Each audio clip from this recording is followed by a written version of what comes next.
Hello everyone, আগের একটা পার্টে তোমরা দেখেছো যে আমরা বিয়েবাড়ি গেছিলাম। তারপর নিচে কিছুটা সময় কাটিয়ে আমরা ওপরের দিকে খাবারের জায়গা করেছিল, তো সেখানেই আমরা চলে এসেছিলাম।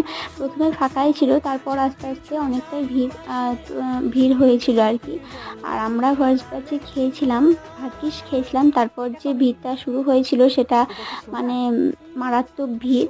তো সেখানে আমরা খাওয়া দাওয়া করে আর একবার যেখানে ব্রাইড বসেছিল সেখানে একবার চলে এসেছি। এই যে জুম করে দেখাচ্ছি, এটাই হচ্ছে ব্রাইড। তারপর মেয়ে বেশ কিছুটা খেলা করেছে সেখানে, বেশ আনন্দও করেছে। জেগেছিল বলে একটু ওকে ছেড়ে দিয়েছিলাম, ওর ওর মতন করে আনন্দ করেছে। তারপর আমরা অনেকটা লেটে বাড়ি ফিরেছি, প্রায় 10টা সাড়ে 10টার সময়।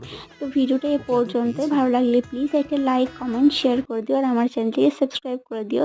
দেখা হচ্ছে নেক্সট কোনো ভিডিও। ততক্ষণ সবাই খুব ভালো থেকো, সুস্থ থেকো। ওকে, বাই।